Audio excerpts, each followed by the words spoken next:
Boa noite, pessoal.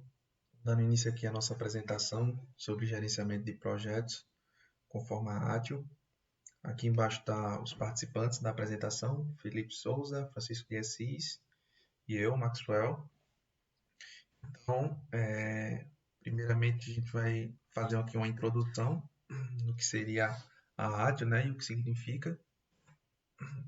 Então, ágil vem de uma sigla em inglês, significa Biblioteca de Infraestrutura de Tecnologia da Informação. Essa biblioteca auxilia na organização de processos e atividades relacionadas à área de TI, com o intuito de facilitar a obtenção de resultados estratégicos. Então, aqui eu botei uma imagem do ciclo de vida dos serviços, né? Onde possuem 5 etapas. Então, o primeiro seria essa estratégia do serviço, né? Onde nesse estágio é determinado os objetivos da área de TI para contribuir nos resultados da empresa. E depois disso, ele é passado para a parte de desenho de serviço. Nessa etapa, vai ser a hora de desenhar, ou seja, de projetar e documentar tudo que foi planejado na etapa anterior, que seria a etapa de estratégia. Depois, é passado para a terceira etapa, que é a de transição do serviço, que é essa aqui. Na transição de serviço, vai ser a etapa de produção, onde o serviço que vai ser disponibilizado, ele vai ser direcionado à equipe de TI para trabalhar na parte de desenvolvimento e de teste do produto a ser comercializado. Depois da transição, vem a parte de operações de serviço. Então, chega um momento de pegar o serviço e entregar de fato ao cliente.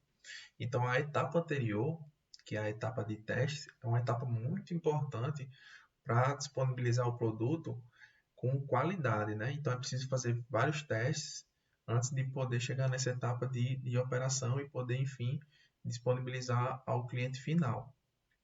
E depois de tudo isso, vem a parte de melhoria contínua de serviço.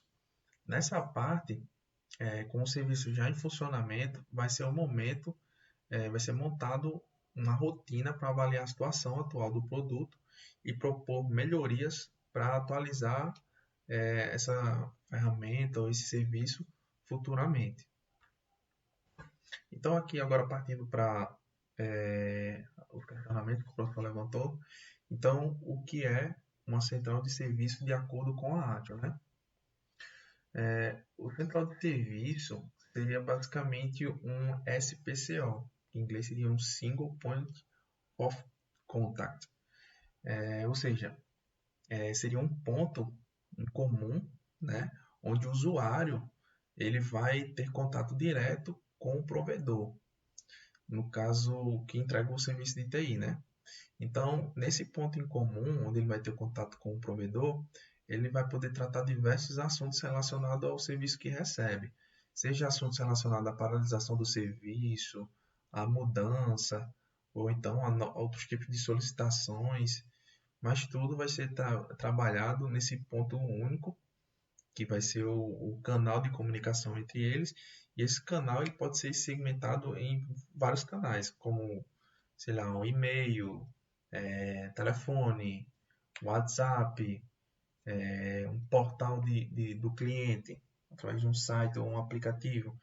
Então, apesar de ter várias maneiras de entrar em contato com o provedor, tudo isso é um ponto único onde vai ser realizada a comunicação entre o cliente e o prestador do serviço.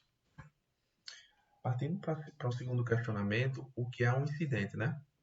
Então, conforme a AD, um incidente é qualquer interrupção do serviço de TI, e um incidente ele pode ser ocasionado tanto por uma consequência física, como uma consequência lógica, ou então até humana, certo? Então, enquanto eu fazia a pesquisa, eu vi que um dado que eu achei interessante, segundo a IT Security Risks, 46% dos incidentes totais são ocasionados por erro humano, onde o funcionário costuma não assumir o BO, né, como se diz. Em empresa, assim, na área de telecom, onde eu já presenciei, de fato acontece esse tipo de coisa. Desculpa. onde às vezes acontece, por exemplo, de acontecer uma falha massiva, um problema, e aí do nada o problema é resolvido. Os equipamentos voltam a responder e tudo, e todo mundo fica se perguntando, e aí, você mexeu em alguma coisa? Tu chegou a mexer em alguma coisa e ninguém assume o BO. Todo mundo, não mexi aqui em nada não. Eu não fiz nada. E o gerente lá cobrando de cada um, que foi onde foi que mexeram, e ninguém disse que mexeu em canto nenhum. Então, de fato, isso acontece muito. Então, vou passar agora aqui a palavra para Francisco, quando ele vai dar continuidade aí aos questionamentos.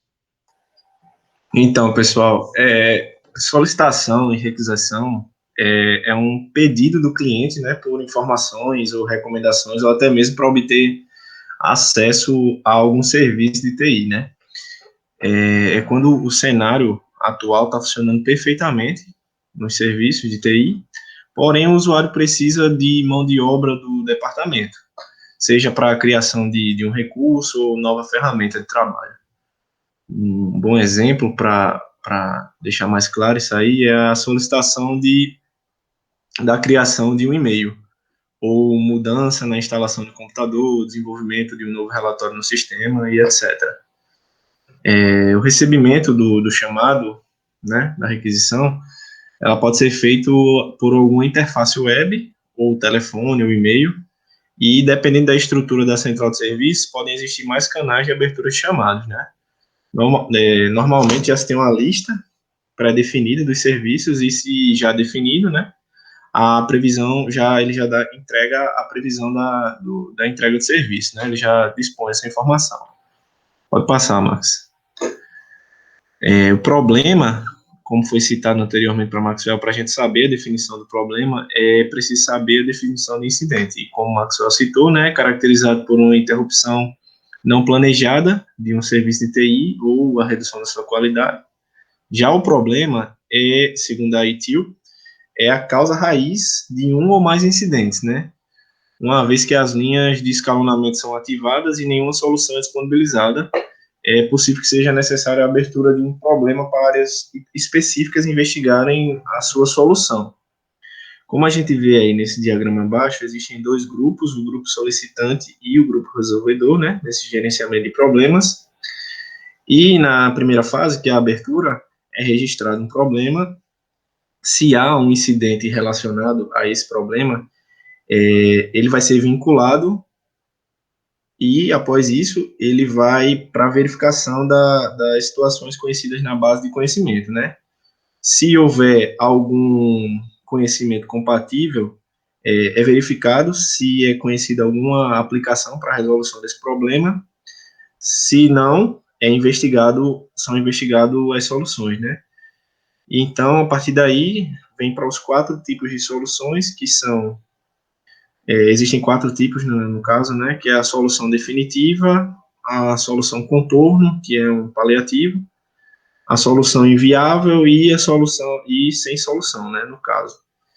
Se a solução daquele problema foi definitiva ou paliativa, ela vai para o RDM, né, que é o registro de mudança, e ela vai para a liberação posteriormente, né? Já se não teve solução ou a solução foi inviável, ela parte direto para atualização da base de conhecimento, né? Aquele problema, ele anexa, né, essa base, tanto a solução definitiva e o maleável e o paliativo também, eles entram nessa base de conhecimento. Após isso, é informado ao solicitante e o problema ele é fechado, né? Como a gente pode ver, está bem exemplificado nesse diagrama. E pode passar, Max. E agora o Felipe vai estar com a palavra. Então, vamos falar sobre os acordos de nível de serviço, os famosos ANS. O acordo de nível de serviço, contrato de nível de serviço, ou garantia de nível de serviço, que vem da sigla do inglês SLA, é um compromisso assumido por um prestador de serviços. Esse compromisso descreve o serviço, os níveis de qualidade que devem ser garantidos, as responsabilidades das partes envolvidas e eventuais compensações quando os níveis de qualidade não são cumpridos. Como a ANS envolve a definição de níveis mínimos de serviço que são esperados pelo cliente de TI, é comum o uso de indicadores que permitam a mensuração quantitativa da qualidade do serviço recebido. Alguns indicadores comumente utilizados são a disponibilidade de serviço, o tempo de resposta, o período médio entre falhas, dentre outros. Os ANS permitem que o prestador de serviço de TI e o cliente acordem sobre quais serviços devem ser fornecidos e a disponibilidade necessária e seus custos. Estes níveis devem ser mensuráveis para ambos os lados, poderem verificar se os níveis estão sendo atendidos. A mensuração é um aspecto fundamental para esse processo, já que os indicadores vão dizer se o serviço está sendo entregue dentro da disponibilidade e custos acordados. O gerenciamento de nível de serviços é o processo que forma o vínculo entre o prestador de serviços de TI e o cliente. Para implementar esse processo com sucesso, é necessário que outros processos da ITIL já tenham sido implementados, pois como garantir a disponibilidade de um serviço se não há processos e ferramentas para tratar incidentes, problemas e mudanças? As atividades de gerenciamento de nível de serviço propostas pela ITIL seguem o seguinte ciclo: a identificação, que nesse ponto é criado um catálogo de serviços e identificados os requisitos do negócio em relação aos serviços de TI.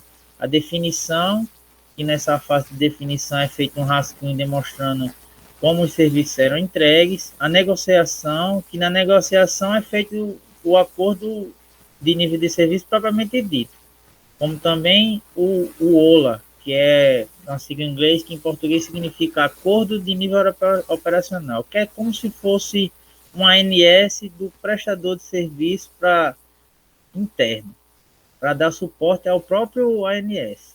E também os contratos de apoio com contratados de serviços terceiros. A monitoração, os níveis de serviço são monitorados de forma a medir o nível da qualidade entregue dos serviços. Os relatórios mostram os níveis do serviço alcançado e os acordados. A revisão, que é através da análise de dados fornecida pelo monitoramento, são verificados os pontos que podem ser melhorados na entrega de serviço. Esse processo é de fundamental importância para que a TI esteja efetivamente alinhada com o negócio, já que o negócio é quem irá gerar o principal input para iniciar todo esse processo. Pode passar, Maxwell. Agora a gente vai falar sobre como modelar os processos e indicar umas possíveis ANS. Pronto, a gente elaborou aqui esse fluxograma e, como exemplo, a gente estabeleceu aqui alguns termos de SLA, como se a gente fosse prestador de serviço, né? Então, aqui a gente separou por raias a parte do cliente e os outros setores que vão dar continuidade com o chamado aberto pelo cliente.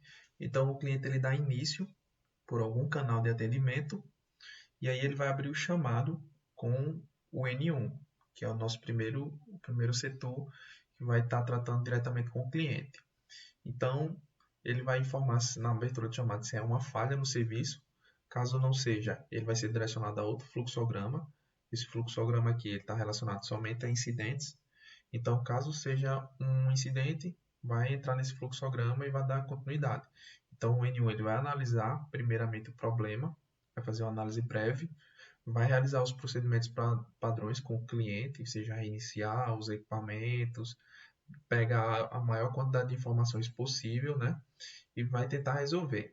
Se ele resolveu, ele vai confirmar com o cliente, ele vai confirmar com o cliente se o serviço foi normalizado, confirmando a normalização, encerrado o chamado, e o cliente ele vai avaliar o serviço do atendimento, né? Então, caso o N1 ele não resolva, ele vai escalonar para o N2. E aí o N2 ele vai fazer uma análise mais detalhada do problema e tentar resolver.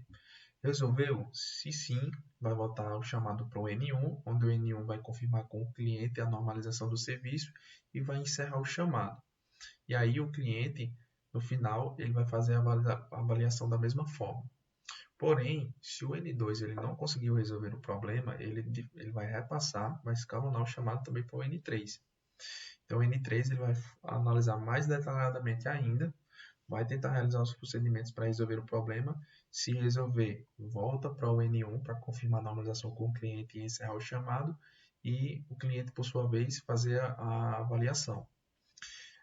No entanto, se o N3 ele não resolver, nesse nosso fluxograma, a gente colocou aqui que nesse tipo de situação, o N3 ele teria que ou verificar juntamente com o N2 para tentar encontrar a resolução do problema, ou até com o próprio TI do cliente, onde alguns clientes possuem, né, dependendo do tipo de serviço que eles contratam, eles possuem uma equipe de TI interna, e às vezes acontece do N3 tratar diretamente com o TI do, do cliente para tentar encontrar onde está de fato o problema.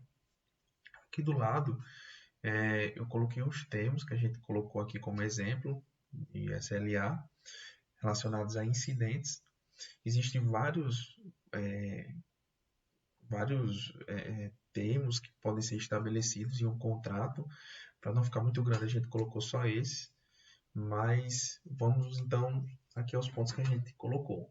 Então, na indisponibilidade, a gente estipulou aqui, né, que durante um contrato, a empresa prestadora do serviço ela tem até 8 horas para a resolução do problema, e a cada hora que exceder, a prestadora será penalizada e deverá conceder um desconto de 5% em cima do valor cobrado na fatura daquela localidade em questão. A gente elaborou isso supondo que o cliente ele tenha vários pontos, e aí um dos pontos específicos, por exemplo, uma localidade, sei lá, em João Pessoa, está com problema, e aí a gente levou mais de 8 horas para resolver o problema, a cada 1 hora excedida vai ser gerado 5% relacionado à fatura de João Câmara. Então, estabilidade, o prazo já é um pouco maior, é 12 horas para resolução. A cada 1 hora também é cobrado 5% referente, gerado, na verdade, um desconto de 5% em cima do valor da fatura para aquela localidade. Indisponibilidade na infraestrutura interna do contratante, ou seja, no nosso serviço que a gente presta para esse cliente específico, vamos supor, a gente também se responsabiliza pela infraestrutura interna do cliente. Isso em alguns casos acontece, é raro, mas acontece. Então, nesse tipo de problema, onde seria um problema interno do cliente, já é um pouco, o SLA já tem um tempo maior, de 24 horas, e a penalidade vai ser a cada 4 horas excedidas desse tempo inicial de 24 horas, também 5% no valor da fatura. E também a gente colocou aqui a questão da manutenção preventiva, né? Em caso de manutenções que impliquem na indisponibilidade do serviço, o contratante ele deve ser avisado com pelo menos 72 horas de antecedência. Caso isso não seja feito, a prestadora de serviço vai ter que conceder um desconto de 30% em cima do valor cobrado da fatura para as localidades que foram afetadas por essa indisponibilidade. Então, assim, esses são só alguns pontos que podem ser implementados num contrato de um cliente, mas existem vários outros, como disponibilidade mensal, disponibilidade relacionada à latência do serviço, perda de pacote, enfim, é algo muito detalhado, e é necessário analisar com muita cautela o contrato de um cliente para não impactar financeiramente, né, a questão da empresa. Então é isso, pessoal. Aqui é a nossa apresentação. Aqui está as referências. Caso você tenha alguma dúvida, a gente vai estar aqui à disposição para tirar. Uma boa noite.